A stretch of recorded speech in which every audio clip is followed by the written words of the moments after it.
Over the past few years, Ty the Tasmanian Tiger, the guy who single-handedly retired Sonic, Crash, and Spyro, and then proceeded to mess with them while still in the hospital. Come on, it was the early 2000s, so throw every bit of logic out the window. Needless to say, the Thylacines have been on a bit of a resurgence trip the past few years, with the original trilogy having been faithfully remastered and ported to Steam, with 2 of those making the jump to every other console. Sadly though, Night of the Quinkin, the 3rd game in the series, doesn't appear to be heading to anything outside of PC at the moment. And given the reception the game's gotten, regardless of the PS2 or PC versions, I'd say this was a pretty big reason as to why they're skipping it and deciding to bring Ty 4 to the Switch instead. Kind of an odd move, but I guess I can't complain considering this is the only game in the series that I've honestly never played. Well, aside from Boomerang Blast, but that was not a mainline entry, so I didn't even bother with it. Part of the reason I've never bothered picking up Ty 4 is because, first and foremost, it was only on PC. And considering my PC isn't exactly up to snuff to run something as simple as Henry Stickmin half the time, I passed up on it, Sonic Lost World, and Ratchet & Clank Rift Apart as a result. And secondly, it was because the game was 2D, as opposed to the 3D entries that came before it, though my tune on 2D games has changed quite a bit since then, by the way of titles like Ori and Rayman Legends. So, as a lifelong fan of this series, and thanks to Krome Studios for providing me with an early review copy, you guys are absolutely amazing, but right now it's time for me to see what I've been missing out on. First of all, I think it's important to understand that after years of working with publishers like EA, THQ, and Activision on the Ty the Tasmanian Tiger, Jimmy Neutron, and the Legend of Spyro series, respectively, Ty 4, or just Ty the Tasmanian Tiger on the Microsoft Store, before the Steam re-release in 2015, it was the first game in the series Krome decided to self-publish, essentially becoming an indie studio from that point. So naturally, with that kind of choice, they've had far less resources than what they had to work with when they were working with Activision or EA. One of those setbacks was a smaller team. According to Ty artist, director, and designer Steve Stamatiadis, he mentioned in a Nintendo Everything interview back in 2020 that the core Ty 1 team consisted of 20 to 25 people, compared to now, well, 2020 so to speak, that number is 12. He also explained that number would need to be increased as well as the budget if a 3D Ty 5 were to eventually happen, which they've heavily hinted towards with the Doomy Ranger comics setting up the plot of the eventual sequel. The comics themselves were made available to those who backed the game on Kickstarter, for those wondering. So fair warning, this will not be the last time I bring up Ty 5 in this video, so let's move on to the actual review. Upon booting up Ty 4 for the first time, I honestly had no idea what to expect. I seen a couple of trailers and largely assumed this would be the whole package, and I wasn't completely wrong. Now, is that a good or bad thing? I honestly can't say for certain, cause I finished the game in about a day due to the short length, and then it took another day to 100% it, with guides of course. So, in other words, I'm left between a rock and a hard place. Therefore, in order to accurately explain how I feel about this game compared to the original trilogy, let's start with what the game does good that makes me go bonza, before moving on to the stuff that makes me go stroof. First thing that's immediately noticeable is the change in art and visual presentation. To go along with the 2D design of the game, naturally Ty 4 took on a more cartoonish look.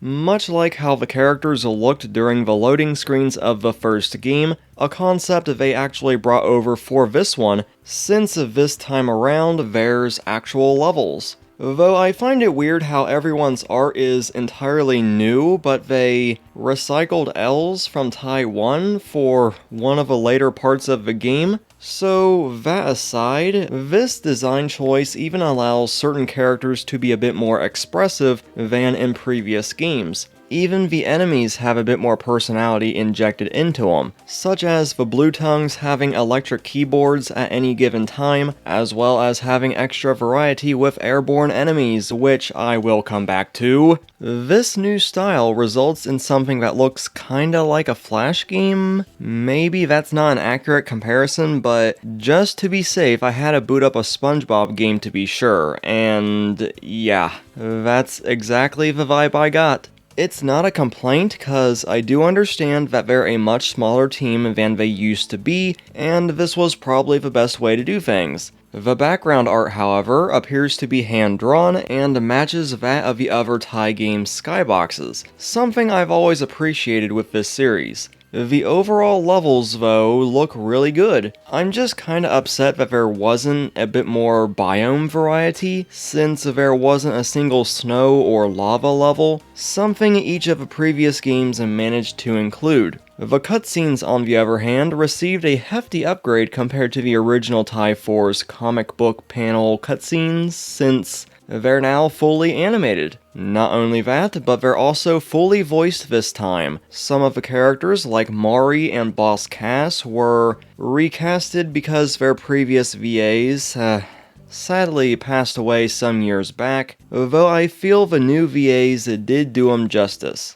Others, like Shazza, Dennis, Lenny, and Fluffy, are all the same VAs from Ty 3, really appreciate the mix of old and new voices here. While there were points where the new recasts did throw me off, like the stark difference between Julius and Ty 2, I suspect it may contain clues pertaining to Cass's plans. To Julius in Ty 4. If you can go and pick them up and place them at the marked areas, we should be able to slow down and stop the museum. The same goes for Ty himself, but I kinda got used to his recast kinda quickly. Although I have to admit, some of these new voices did so good of a job that I legit thought they brought back the older VAs. Sly, no, not Sly Cooper, and Ranger Ken being the standout examples. Mate, I've got a problem.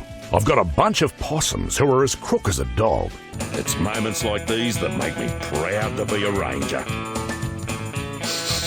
I swear, this is like hearing old friends for the first time in years. And it's beautiful! The music's another thing I really enjoyed about Ty 4. Similar to the Sonic series, the Ty series has always had a track record of great music that captures the Australian atmosphere. This time around though, most of the soundtrack consists of some really good remixes of music from previous games. I'll go so far as to say that some of these are better than the originals. Over the course of my time with the game, I've been able to pick out Bridge on the River Ty, 2-Up, Walk in the Park, and many others. There's some new tracks in here too, but overall, it's a really good soundtrack. Okay, so on to the part you've been waiting for and probably wondered why I even took so long getting to, and that's the gameplay. If you've played any of the previous Ty games, then you should already be familiar with how this one plays. Biting, gliding, throwing boomerangs, swimming, it's all here, and it feels just as good in the 3D games. Though swimming is a bit more awkward, cause boosting is greatly restricted to once every few seconds instead of repeatedly spamming the X button. I probably just ticked off a bunch of Nintendo fans by mentioning a PlayStation button. Sorry to upset you, but the PS2 is where I grew up with Ty.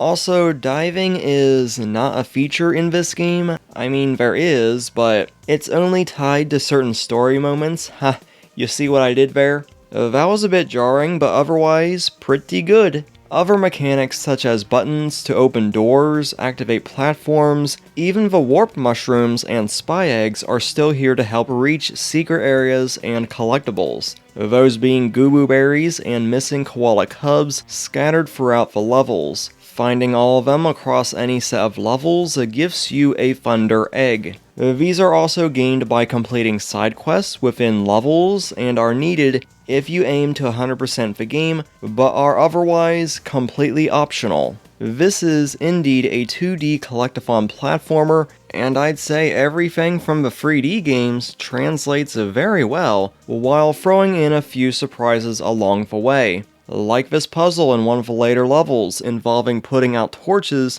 to activate a platform and reaching a collectible.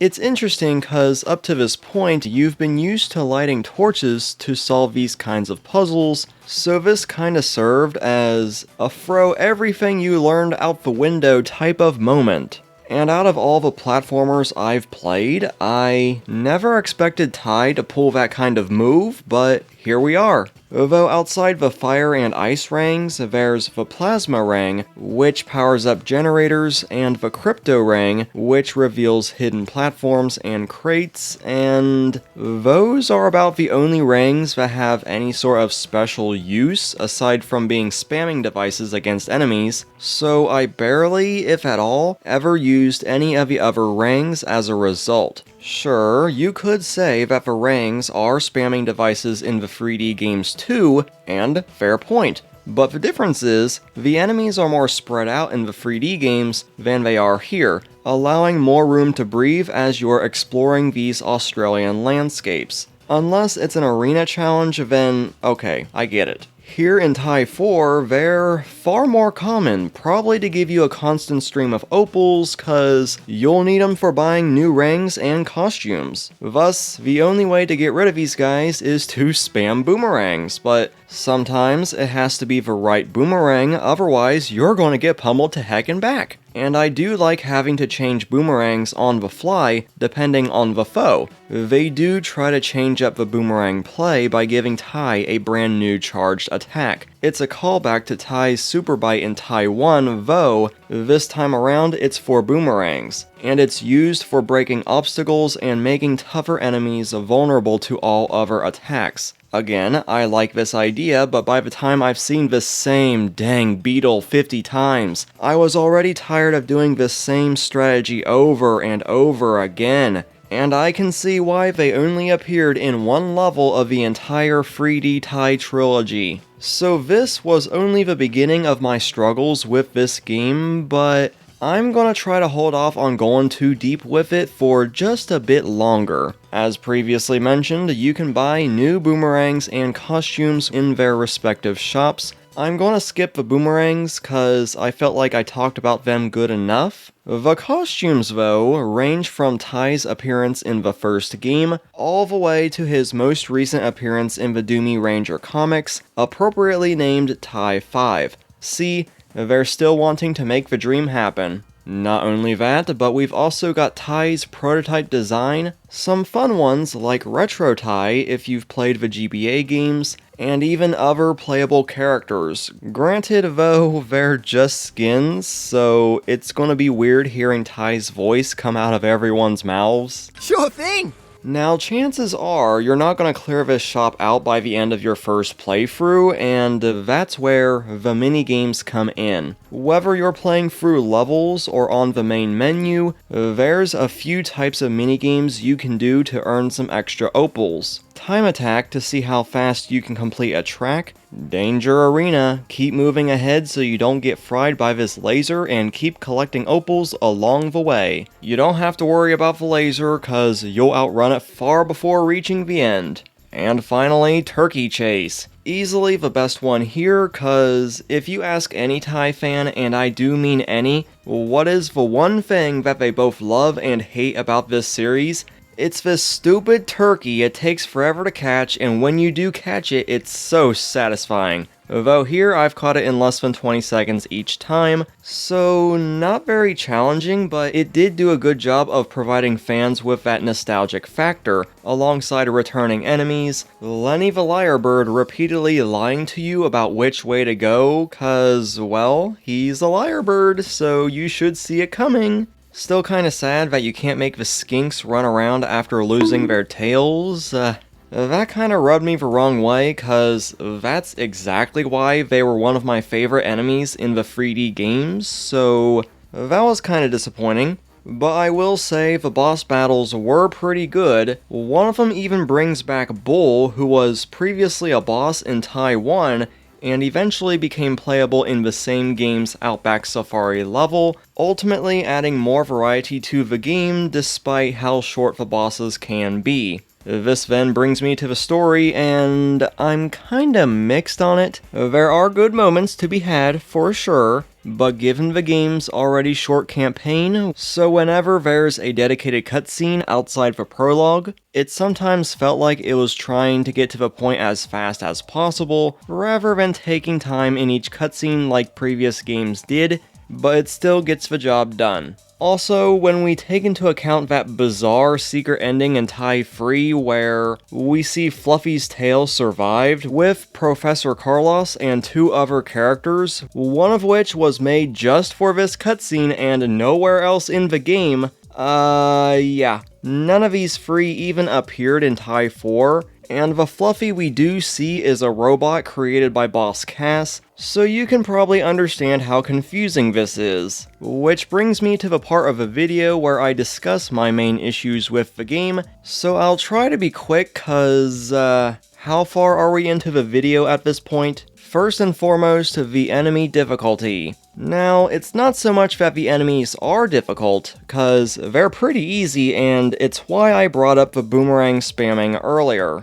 However, it's enemies either popping up or sending attacks from off-screen that's an issue. I've honestly lost count as to how many times a shark popped out from behind a rock and got me every single time. The same goes for the flying frills when searching for hard-to-reach collectibles. Again, easy to take care of, but sometimes you think it's safe, take 5 more steps and more are on ya like bees on honey. To make matters worse, if they get a lucky shot, which is very likely cause it's the same exact issue with the sharks, the knockback is so powerful you'll lose all progress you made and have to start the whole climb all over again. Now, it makes sense for the eels and I don't mind them, nor do I mind a challenge. It's just these 2 and the stinkin' power glove wielding kangaroos that account for 90% of frustration this game gave me. The other 5% comes from the spikes placed along different parts of the path that I keep running into without seeing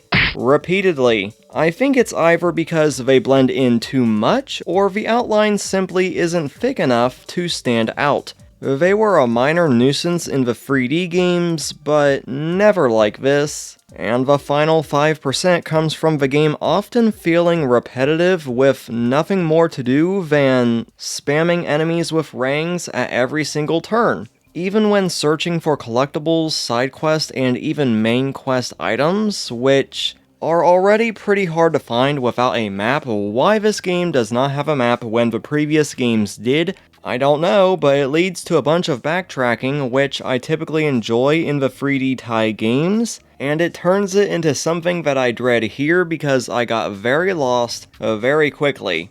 I mean, what could make this worse? Oh. Okay. Also, Blade Kitten's canon now? What? Ty 4 is an odd game. On one hand, I do like it, and there is fun to be had here, but on the other, there are simply problems that I cannot ignore. Sure, it's a remaster, and Krome's also an indie studio now, so I'm not expecting a complete overhaul of the game itself, just no. Then again, maybe it's better to play this game in small doses, rather than trying what I did and playing through it as fast as possible for the purpose of this review. So who knows, maybe I'll change my tune on it when I eventually play through it again, without having a sense of time pressure even though there is none. Also didn't help matters that Sega decided to drop the final DLC update for Sonic Frontiers 2 days after Ty 4 launched, so thanks a lot Sega, I have very poor time management skills already. Either way, I think I've rambled on about Ty 4 for long enough. So, I'm curious, what do you think of Ty 4? Whether it be the original or the current remastered version on Switch, be sure to leave everything down in the comments section below. Also be sure to subscribe and hit that bell for future Ty the Tasmanian Tiger updates. Once again, I've been Blue Knight. Thank you guys so much for watching and for the constant support. I greatly appreciate it, cause without you guys, I honestly would not be able to do what I do. And I'll see you guys back here next time.